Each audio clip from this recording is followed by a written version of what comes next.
Hello dear friends, मैं सुमन और स्वागत करती हूँ आपका अपने चैनल आपकी सहेली सुमन में।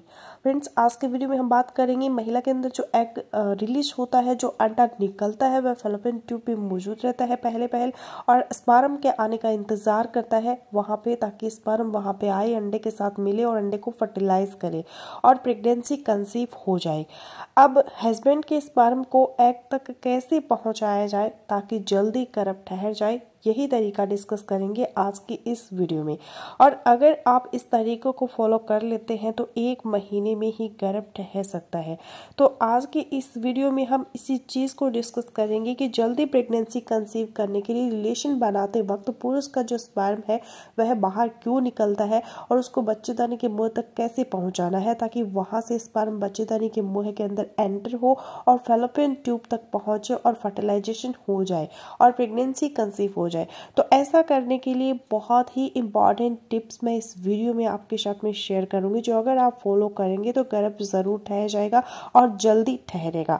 सबसे पहले तो यह जान लें कि रिलेशन के बाद बच्चेदानी से स्पर्म बाहर क्यों निकल आता है, क्या इसमें कोई परेशानी की बात है क्या? अगर ऐसा होता है आपके साथ भी तो क्या आपको प्रेगनेंसी कंसीव नहीं होगी, गर्भ नहीं ठहरेगा? बिल्कुल भी परेशान नहीं होना। मिलने के बाद कुछ ना कुछ स्पर्म बाहर निकलना ही होता है, क्योंकि पुरुष का जो सीमन होता है उसके अंदर सिर्फ स्पर्म नहीं होते बल्कि स्पर्म के साथ साथ सेक्रेशन, जैसे कि प्रोस्टेट की सिक्रेशन भी, जो पतली सिक्रेशन होती है वो भी उसके अंदर होती है, जिन्होंने हर कंडीशन में बाहर ही निकलना होता है। तो उसके अंदर जो जिंदा स्पर्म होते हैं वही आगे जा ट्रैवल करते हैं और बच्चेदानी के मुंह के अंदर से एंटर होकर आगे तक पहुंचते हैं और प्रेगनेंसी कंसीव होती है उनकी वजह से। तो जो मवाद फालतू होता है, जो पतला होता है, जो मवाद स्पर्म के अलावा होता है, उसे बाहर निकलना होता है। लेकिन हम बात करेंगे कि इस मवाद के अंदर जो काम के स्पर्म होते हैं, हरकत करने वाले जिन्हें स्पर्म कहा जाता है, उनको बच्चेदानी के मुंह तक कैसे पहुंचाया जाए ताकि प्रेगनेंसी जल्दी कंसीव हो जाए। अब रिलेशन बनाते वक्त कुछ चीजों पर महिलाओं को फोकस करना है और कुछ जरूरी चीजों को पुरुषों को फॉलो करना है। आप दोनों अगर इन चीजों को फॉलो करेंगे तो स्पर्म आगे की तरफ पहुंच जाएंगे और प्रेगनेंसी होने के चांसेस जल्दी होंगे। पहले अगर हस्बैंड की बात कर लें तो आपके स्पर्म में पावर होगी तो तभी आगे की तरफ जाएगा। तो इसका क्या मतलब है? बहुत ही पते की बात आपको बताने जा रही हूँ। जब सीमन एनालिसिस की रिपोर्ट करवाते हैं, पुरुष अपने वीर्य की रिपोर्ट चेक करवाते हैं, तो उसके अंदर एक चीज लिखी होती है स्पर्म काउंट और एक चीज लिखी होती है स्पर्म मोटिलिटी। स्पर्म मोटिलिटी से क्या मतलब है? इसका मतलब है हरकत करने वाले स्पर्म्स, यानी कि आपके मवाद के अंदर, पुरुष के मवाद के अंदर जो स्पर्म्स होते हैं वह सारे के सारे हरकत करने वाले नहीं होते। उनमें से कुछ परसेंटेज होती हैं स्पर्म की जो सिर्फ हरकत करती है, जो जिंदा होती है, और वही हरकत करने वाले स्पर्म्स प्रेगनेंसी कर सकते हैं। तो अब अगर आपके सीमन एनालिसिस की रिपोर्ट आपने करवाई है और उसके अंदर स्पर्म की मोटिलिटी आपकी कम है, तो आपका मवाद तो वहीं का वहीं पड़ा रहेगा, जहां पे डिस्चार्ज होगा आगे की तरफ नहीं जाएगा, बच्चेदानी के मुंह तक नहीं पहुंचेगा, क्योंकि उसके अंदर तो डेड स्पर्म्स है। जो हरकत करने वाले स्पर्म होते हैं, मोटाइल होते हैं, वही आगे की तरफ पहुंचते हैं। तो इसलिए आपका मवाद आगे की तरफ नहीं जाएगा, बल्कि आगे जाने की बजाय बाहर निकल जाएगा।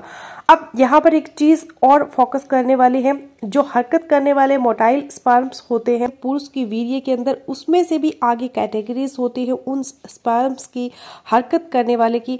कुछ स्पर्म्स ऐसे होते हैं जो जहाँ पे गिरे हैं वहीं पे पड़े पड़े हरकत करते हैं, गोल गोल घूमते रहते हैं, और कुछ ऐसे होते हैं जो साइडों पे थोड़ा बहुत हरकत करते रहते हैं।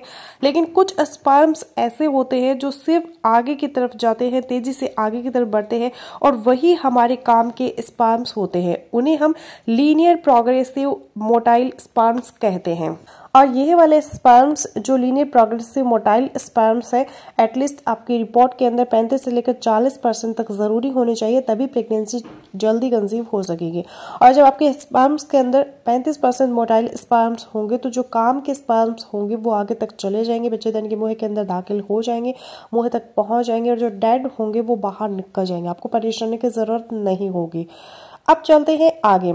अब सेकंड जो चीज़ है जो पुरुषों को फॉलो करनी है कि जब आप डिस्चार्ज हो जाते हैं महिला के अंदर, आप इजैकुलेट हो जाते हैं, तो उसके तुरंत बाद अलग ना हो, कुछ देर उसी पोजीशन में रहे ताकि जो वजाइना सर्विक्स है वह प्लग रहे, उसका रास्ता रुका रहे, स्पर्म तुरंत से बाहर ना निकले। और जो नेक्स्ट टिप है वो ये कि जो डिस्चार्ज होते वक्त पुरुष को अपने पार्टनर के साथ एक मजबूत बॉन्डिंग बना लेनी चाहिए ताकि जो स्पर्म है वह मैक्सिमम आगे तक जाकर ही डिस्चार्ज हो।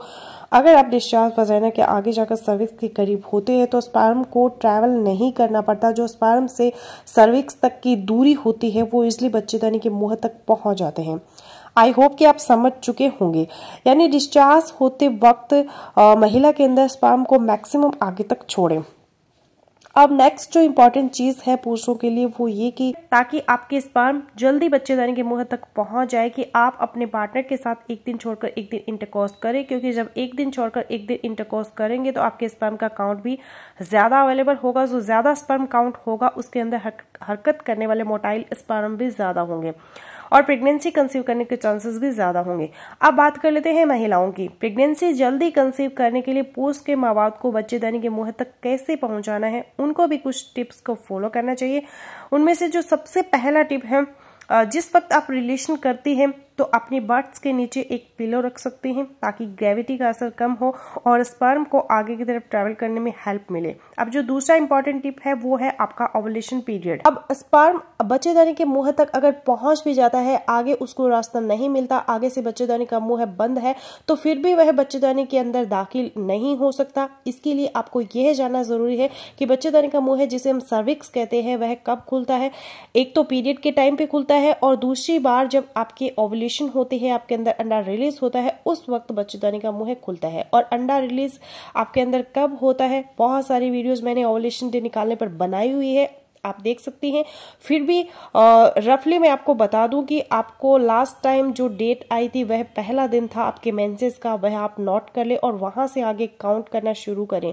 जो ऑलमोस्ट 13वां या फिर 14वां दिन बनता है आपके साइकिल का, उस वक्त आपका ओवुलेशन होता है और उसी वक्त बच्चेदानी का मुंह भी थोड़ा खुल जाता है ताकि स्पर्म को रास्ता मिले और स्पर्म अंदर चला जाए। अब जो नेक्स्ट इंपॉर्टेंट चीज़ है महिलाओं के लिए कि रिलेशन बनाने के बाद leg up the wall position अगर आप अपना सकते हैं, यानी कि अपनी लेग्स को वॉल के साथ खड़ा कर ले, आप लेटी रहें, तो कुछ देर तक 10 से 15 मिनट तक इस पोजीशन में अगर आप रहती हैं तो ये भी बेहतर होता है स्पर्म को आगे तक ट्रैवल कराने के लिए। और अब जो लास्ट इंपॉर्टेंट चीज़ है महिलाओं के लिए कि रिलेशन बनाने के बाद तुरंत से उठकर वॉशरूम ना जाए, कुछ देर वेट करे। आइडली डॉक्टर एडवाइस देते हैं कि अगर फर्टिलिटी आपकी कम है, गर्भ जल्दी नहीं ठहर रहा है, तो इसको सपोर्ट करने के लिए संबंध बनाने के बाद आप एटलीस्ट 30 मिनट से लेकर 35 मिनट तक उसी पोजीशन में लेटे रहें। उसके बाद आप वॉशरूम जा सकते हैं। तो यह तो थे कुछ तरीके जिनको फॉलो करके आप स्पर्म को बच्चेदानी तक पहुंचा सकते हैं और जल्दी प्रेगनेंसी कंसीव कर सकते हैं। आई होपफुली मेरा आज का वीडियो आप लोगों के लिए यूजफुल रहेगा। सो मिलते हैं नेक्स्ट वीडियो में, तब तक के लिए बाय बाय।